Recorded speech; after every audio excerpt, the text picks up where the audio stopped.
Southern California is long regarded as America's Golden State.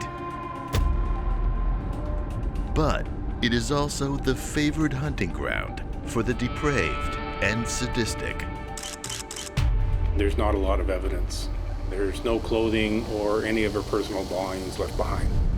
But little do authorities know, they are about to be face to face with one of America's deadliest serial killers, who would go on a killing rampage for over 10 years before they even know he exists.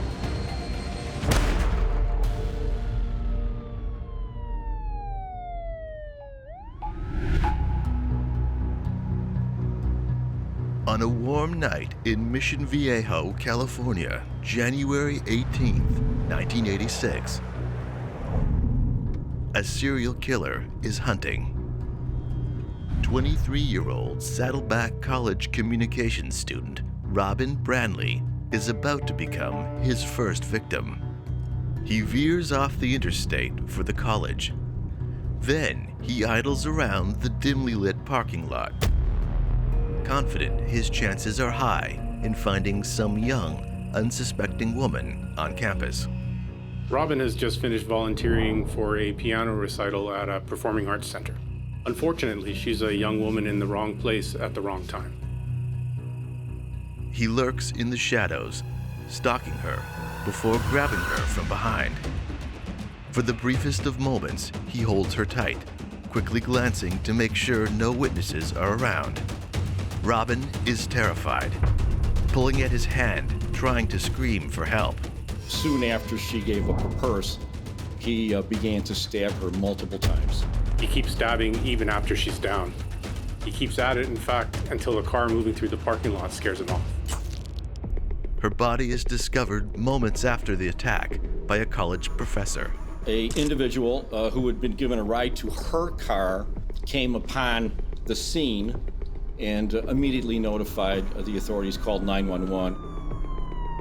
Orange County homicide detectives arrive on the scene to one of the most gruesome killings they have ever encountered in Mission Viejo. Robin was stabbed 41 times. She was laying in a pool of her own blood next to her car. Next to her body was her open purse. Nothing was taken. The professor is asked to ID the body.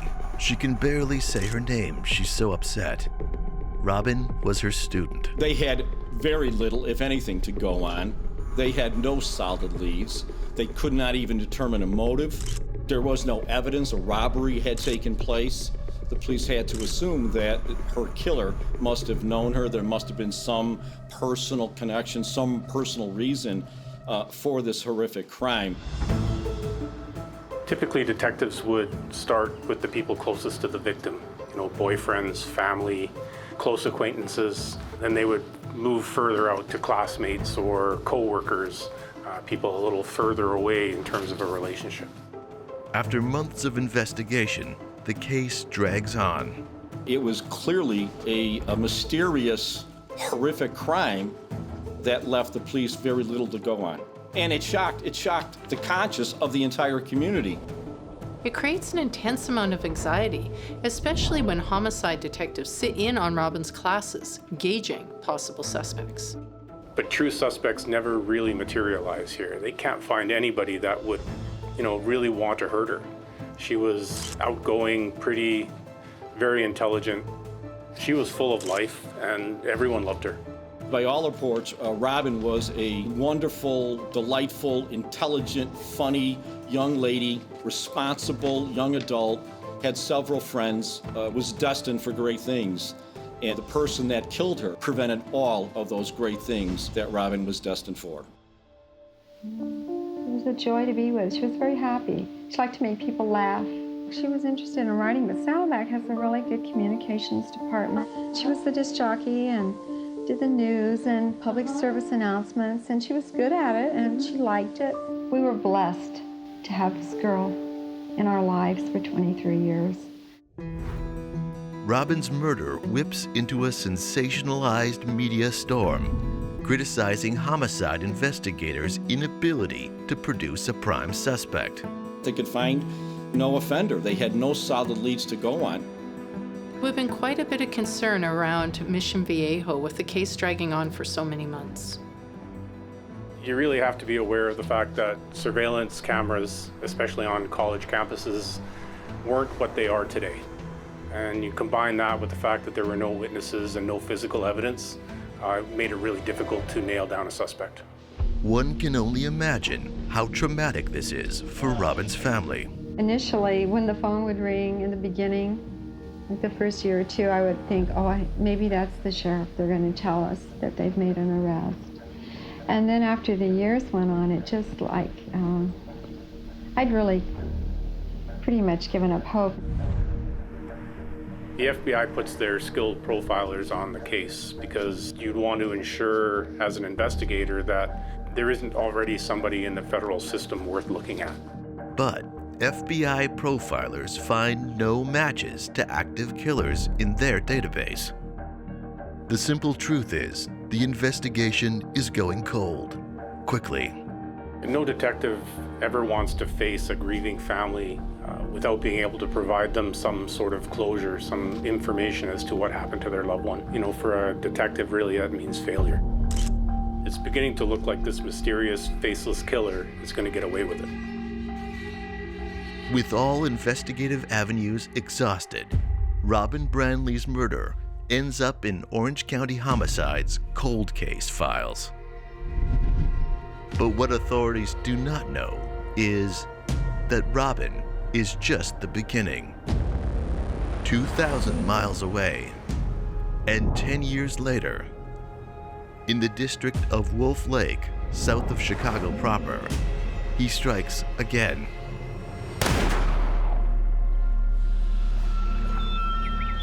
Mid-April of 1996, a person during the morning hours, a nature walker of sorts, was walking near Wolf Lake, near the shoreline, when he discovered a nude body of a female floating face down.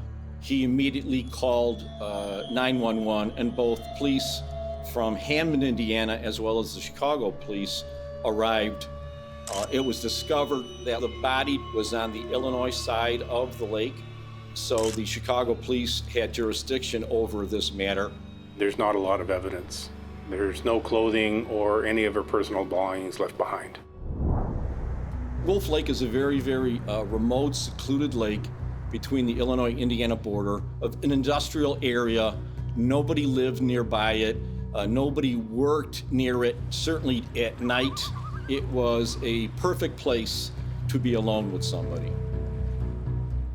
Wolf Lake is a small lake just between Chicago and Hammond. It's sort of famous back in the days of Capone for having bodies dumped there. But since that time, it's become more of a natural reserve with recreational sport and kind of a day fishing spot. Detectives arrive on the scene. She had been shot twice. Her naked body had been removed by fire department personnel and transported to the Cook County Medical Examiner's office for an autopsy. With no way to identify the young woman, detectives hope the autopsy will shed some light. They found no identification anywhere near her body, no clothes. It was a mystery at that point, and she was considered a Jane Doe. With Jane Does, dental records and fingerprints are typically run through police files. They had to wait for the body to dry out before they could take her fingerprints. They did discover that she had a tattoo of a heart on her body. A fingerprint match reveals the victim is 24-year-old Laura Ulacki of Hammond, Indiana. Laura had a previous arrest for prostitution in 1995, so her fingerprints came up in the system. There had been 2 gunshot wounds, one in Laura's face and another behind her shoulder. There were bullets lodged in her body. Those bullets were recovered by the medical examiner and sent to the Illinois State Police Crime Lab, where they were found to be .38 caliber bullets. Police begin to look into Laura's life for possible clues that might help identify her killer. Laura came from a big family. She had a lot of friends. Around the time of her death, she was beginning to frequent some bars and clubs in Hammond. She was beginning to use drugs, and getting involved with the wrong people. Whether she'd been paid for sex by her killer is a possibility, which means there's a high probability she met him in the clubs she frequented in and around Hammond. And her murder turns into another cold case, leaving Chicago detectives stumped.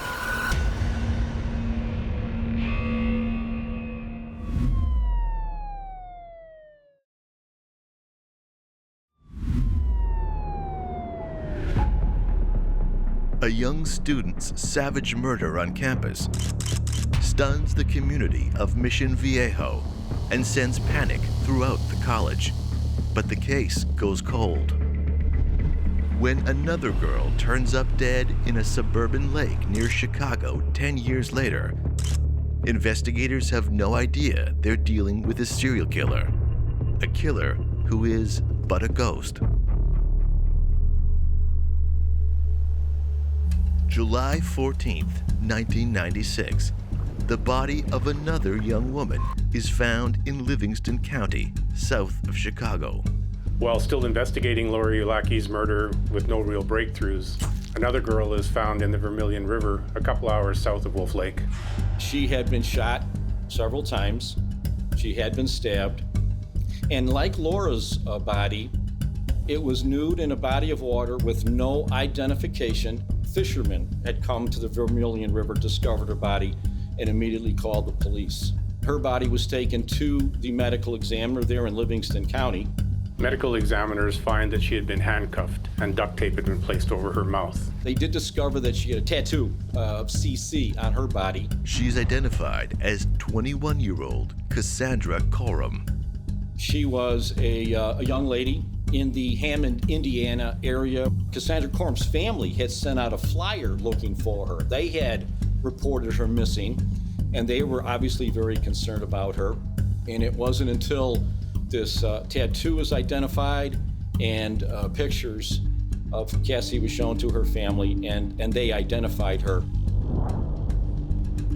Considering that Cassandra is also from Hammond, it suggests whoever killed her is hunting in the same place, but disposing of victims somewhere else. During the autopsy, the medical examiner had revealed that Cassie had been shot 3 times. One of the bullets was lodged in her body. That bullet was also sent to the Illinois State Police Crime Lab, where it was found to also be a .38 caliber bullet. A month later, a third victim ends up in Wolf Lake, in what is to be known as the Wolf Lake murders. August 2nd, 1996. 22-year-old Lynn Huber, a known prostitute from Chicago, is also murdered. Almost in the identical location where Laura had been dumped months earlier, and he dumped Lynn Huber's body in Wolf Lake. Lynn's body is removed from the water and taken to the medical examiner's office for an autopsy. Lynn was shot not once, but twice. The first shot kills her, so he then shot her again after she was dead. And there were a lot of stab wounds, predominantly in the back, that again were done after she was dead. This means that not only is he getting bolder, he's also getting more aggressive post-mortem. Yet they have no eyewitnesses, no gun or knife, no real forensic evidence to find this guy.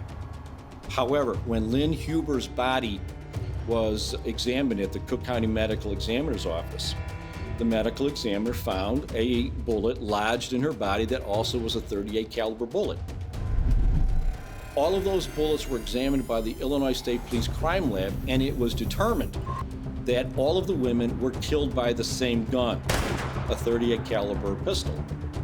So by early August of 1996, we have 2 police departments from 2 jurisdictions dealing with the bodies of 3 women who were found nude in bodies of water in secluded areas. All of these victims have been shot by the same gun, so police now believe they're dealing with a serial killer.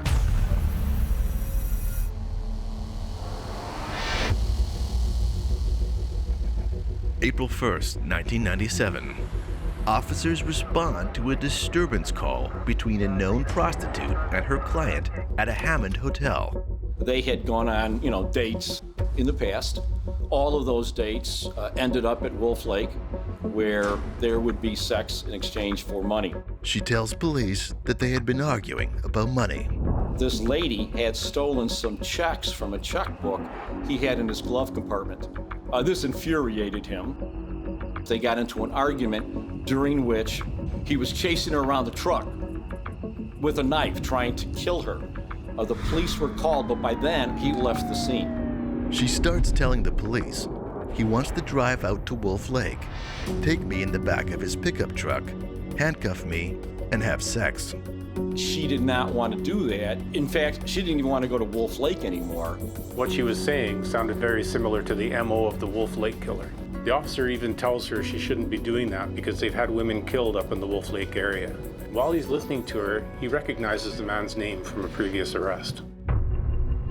Following the motel incident, the officer reviews his prior firearm violation arrest of a South Chicago mall security guard named Andrew Urdiales, who tells him he's a former Marine. He's so sure of his hunch that he prepares a supplemental report suggesting that this former Marine is a prime suspect in the Wolf Lake killings. November of 1996, he was working on patrol in Hammond, Indiana, when he and other officers came upon a crack house. Urdiales and his pickup truck and an unknown female were sitting in the truck out in front of this crack house. They approached the vehicle. They were interviewing Urdiales and this young lady, during which a search of the vehicle revealed a .38 caliber pistol. Urdiales told the Hammond police officers he was a security guard. He used the pistol for work. Urdiales was not licensed to carry a gun in the state of Indiana, so officers charged him with a misdemeanor and they confiscated the weapon. A judge later ordered that the gun be destroyed.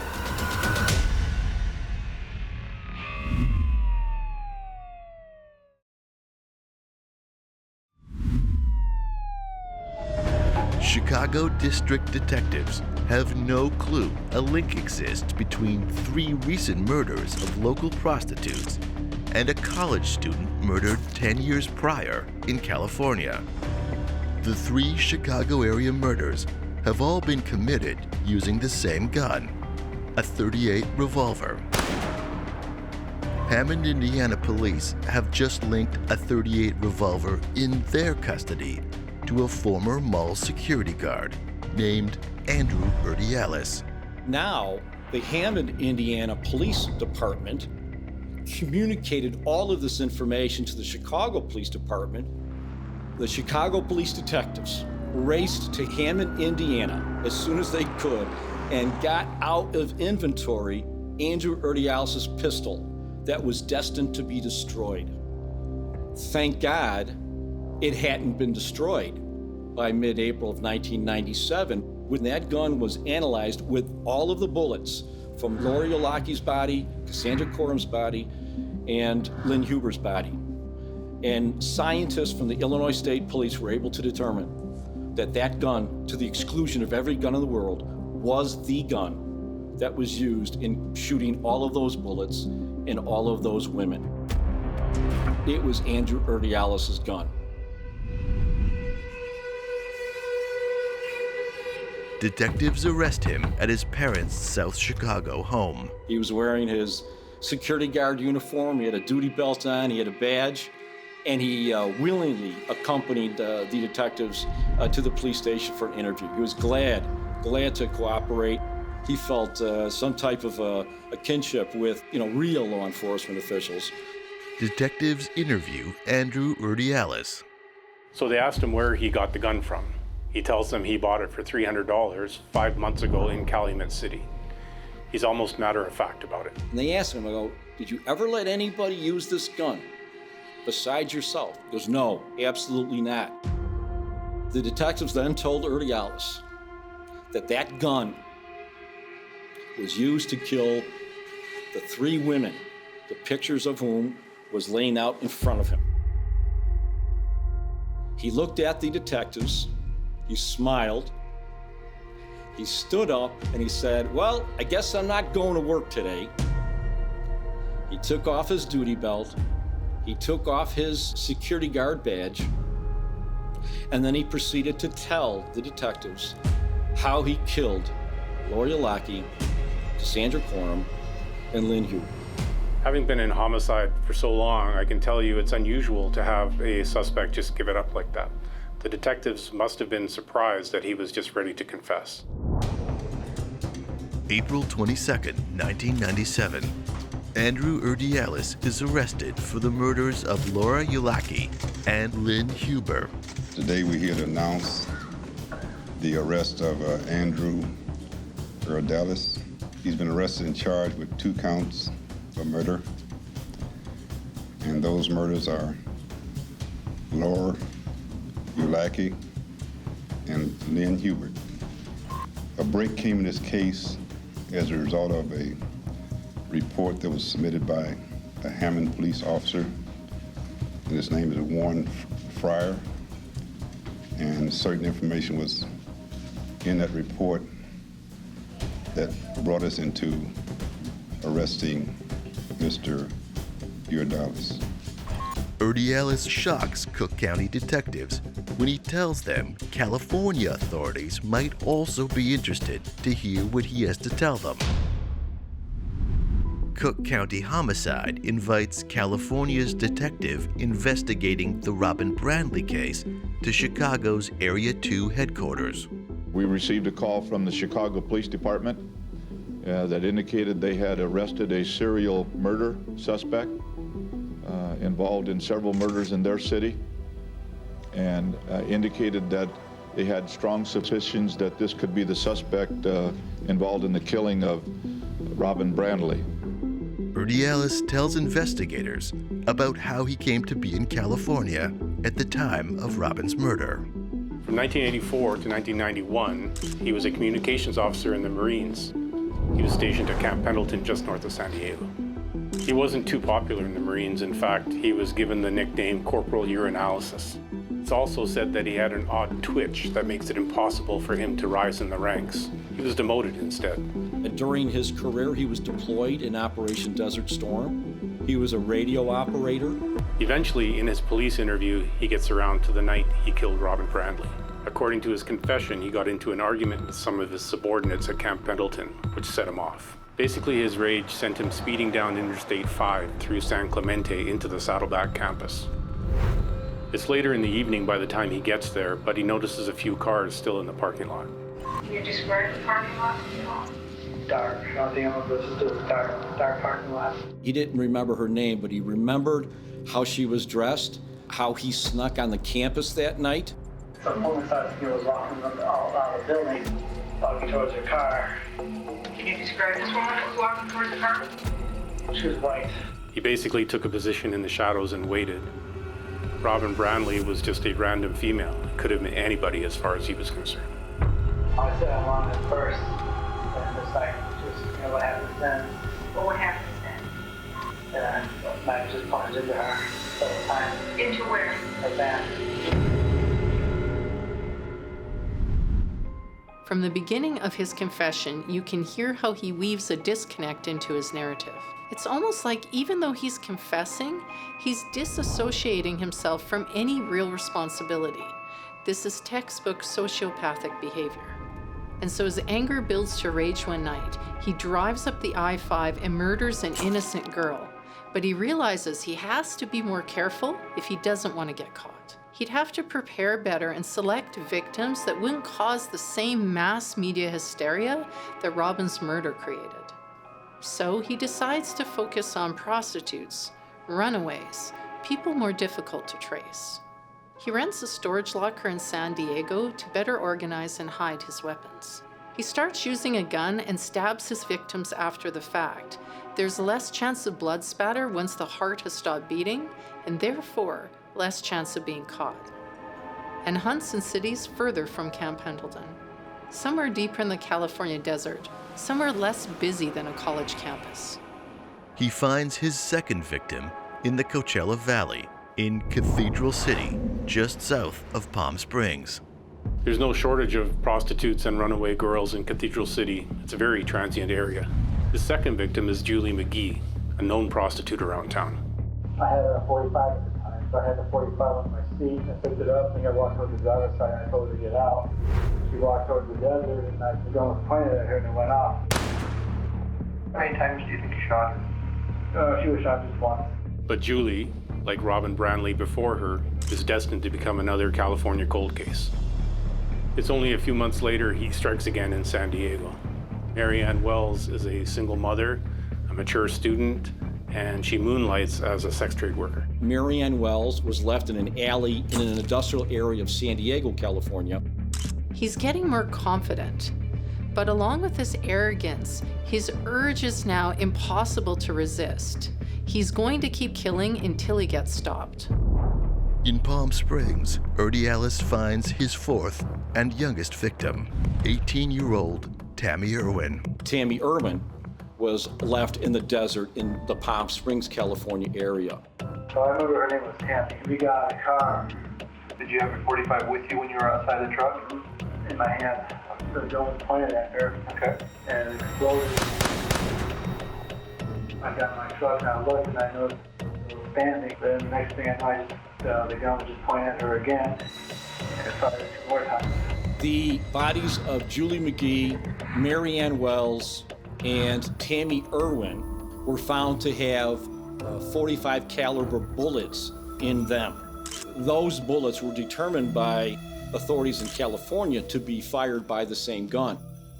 When Mary Ann Wells' body was discovered by San Diego police, there was a condom near her body. DNA samples were obtained from him, and it was discovered that was the DNA of Andrew Urdiales. So you had physical evidence that linked Urdiales to the Mary Ann Wells' murder, coupled with the ballistic evidence that linked her murder to Julie McGee and Tammy Irwin, coupled with his detailed confessions to killing all 3 of those women. And by the end of April 1997, everybody knew that Andrew Urdiales was a serial killer, leaving victims in both Illinois and California. He kills again on a return trip to California in March 1995. Her name was Denise Manny, a known prostitute in Cathedral City. Hers was by far one of the most gruesome crime scenes they found. She was mutilated, shot through the mouth, and left in the desert. He talked about how he had killed Denise Maney with his second .45 caliber pistol. He left this pistol in a locker storage facility of sorts in the Palm Springs area, where he kept that pistol, a machete, rope, shovels, twine, things of that nature. He would keep this storage locker there in Palm Springs with all of these tools of his trade so that he wouldn't have to take them on a plane back to Chicago.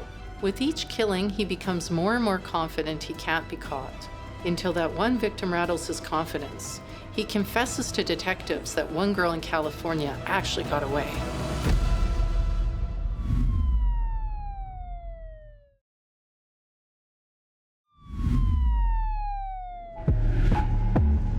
Serial killer Andrew Urdiales is arrested and taken to Chicago's famed Area 2 division, where he confesses to savagely murdering 8 women in California and Illinois over a 10-year rampage. But when he admits one girl in Palm Springs got away from him, detectives may have the witness they so desperately need. During Urdiales' confession, investigators were careful to have him explain the killings and record it on tape, using details only the killer would know. However, they would still like to have their ace up their sleeve, for lack of a better term, before turning the case over to the district attorney's office. And that ace is the one victim who got away. Her name is Jennifer Aspenson, and she's a certified nursing assistant working the graveyard shift in a handicapped children's facility when she accepts a ride from the absolute wrong guy. Palm Springs, September 27th, 1992, 6 p.m. One night, he is driving in Palm Springs when he saw Jennifer Aspenson, who was waiting at a bus stop, and unfortunately for her, she was late for work. He pulled up in his rent-a-car, asked if she needed a ride. And I automatically said no. And all that ran through my mind is, I'm gonna lose my job. This is a nice guy. Why am I so afraid of everybody? And I just said, stop, wait, I'll do it. So she got in the car, and we started driving, started talking. She introduced herself. Her name was Jennifer. So we're driving, we made a lot of small talk. Said something about being an actress, something like that. He dropped her off at work, but before dropping her off, he asked for her phone number. She gave him a bogus phone number. I tried to call her, but I couldn't get through for some reason. It was a bad number, and I was a little kind of upset about that. And he realized she had lied to him, which, if you're Andrew Urdiales, he did not like it when women lied to him. So I got in my car and I drove back toward that area, and I saw it. Sure enough, she's getting off of work about 6 o'clock in the morning, and who's there? Andrew Urdiales in that car. I asked her, I said, hey, how you doing? And she was from last night. I asked if she wanted to get some breakfast, and she got in the car. He came back the next morning and he had gained my trust, and I trusted him. I got back in the car with him, and that's when he decided he was going to kill me. And what happened next was a day out of hell.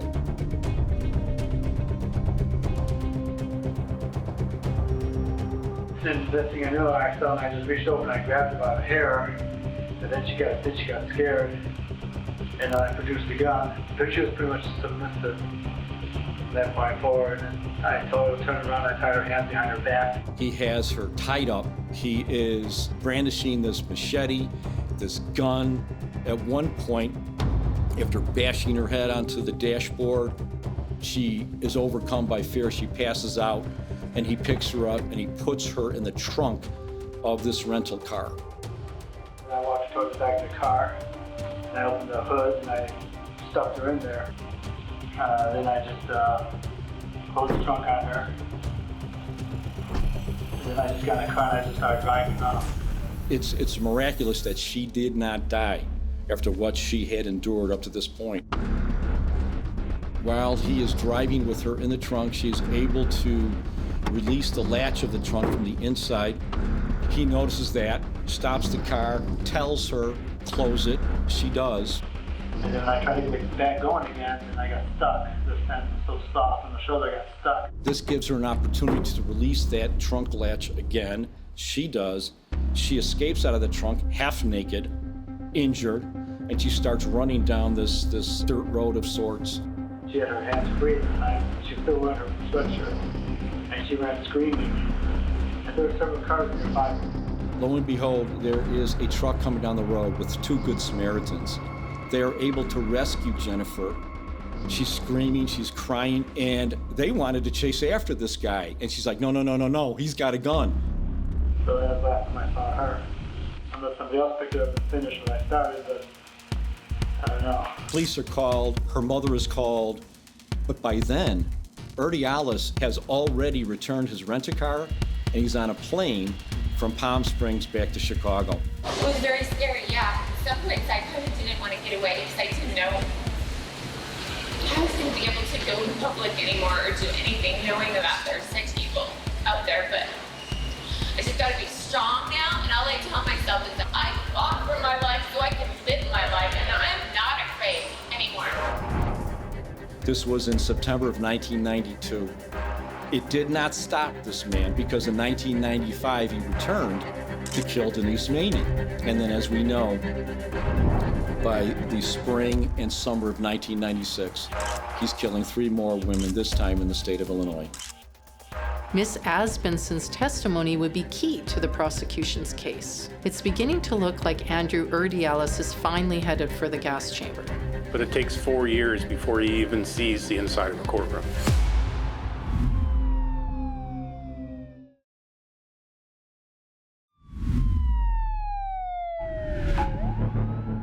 Ballistics connects Chicago mall security and former Marine Andrew Urdiales to a string of violent, gruesome murders in Illinois and California. But a victim in California who survives his sadistic torture is the eyewitness that could send him to the gas chamber. Today we're here to announce the arrest of Andrew Urdiales. He's been arrested and charged with 2 counts of murder. And those murders are Laura Ulacki and Lynn Hubert. Me and my partners were tasked with prosecuting Urdiales in Cook County, Illinois, for the Chicago murders, specifically the murders of Lori Ulacki and Lynn Huber. Following his arrest, Andrew Urdiales is held in a county correctional center for 4 years before he's tried in court. Because it was a double murder, it was a death penalty case in Illinois, because at that time, Illinois had the death penalty. Around the same time, coincidentally, the state of Illinois is caught up in a debate about abolishing the death penalty. The Urdiales case in particular becomes the center point of that argument, and the case is delayed for 4 years.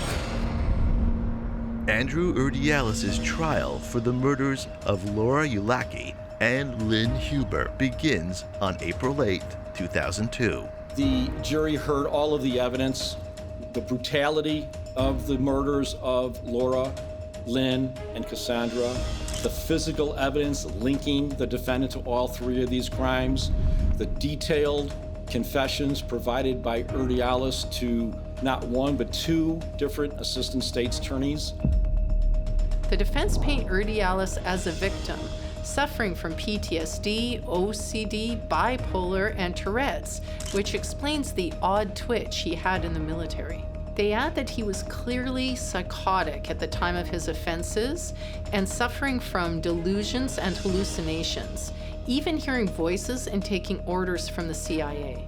One of the detectives testifies that Urdiales confessed that he was relieved that he had been caught because he was already getting the urge to kill again.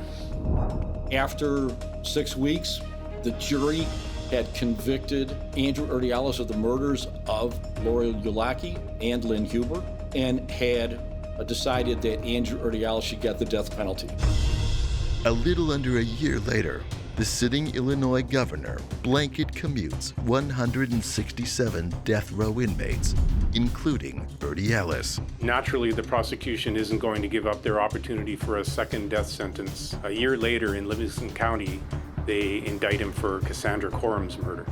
Right from the start, the trial takes on a bizarre twist, with Urdiales throwing a fit and having to be shackled while in court. Livingston County prosecutors put on their case. It was a great case, just like Cook County's case. Physical evidence linking the defendant to Cassie's murder, detailed confession.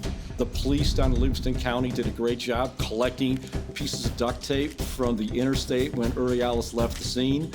The defense was an insanity defense presented by his public defenders. The jury soundly rejected that for a number of reasons, not the least of which is that there was a great deal of planning involved by Urdiales before the murders, during the execution of the murders, and then afterwards when he's covering up these crimes, all of which flies in the face of a true insanity defense. So the prosecution brought in psychology experts.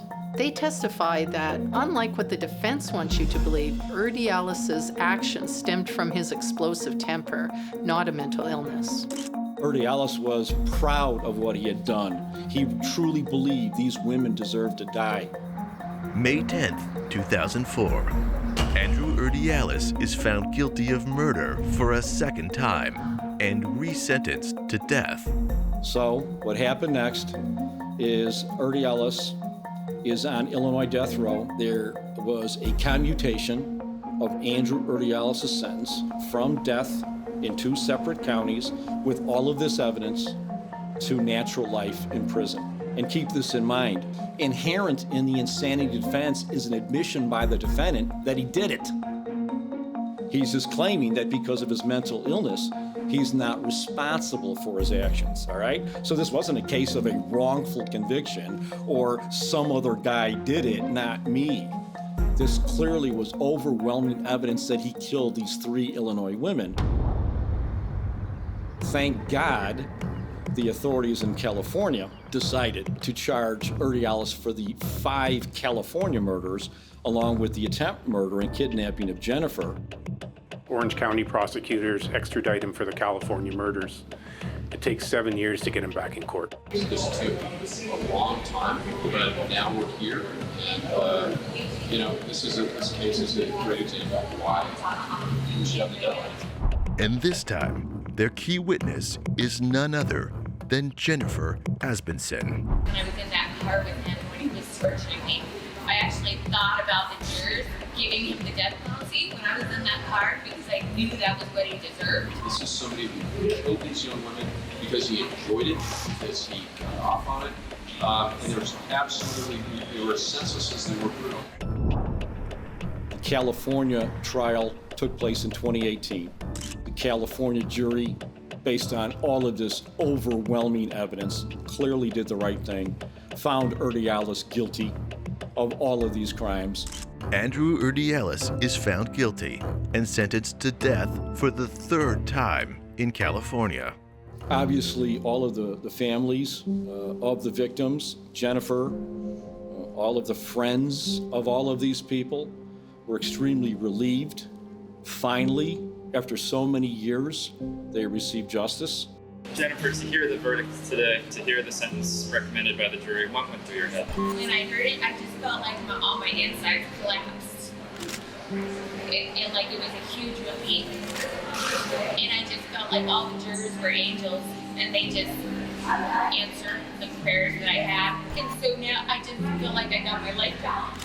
Because there is justice. Even if it takes a long time, there's justice. And I just feel it's like it ended all that.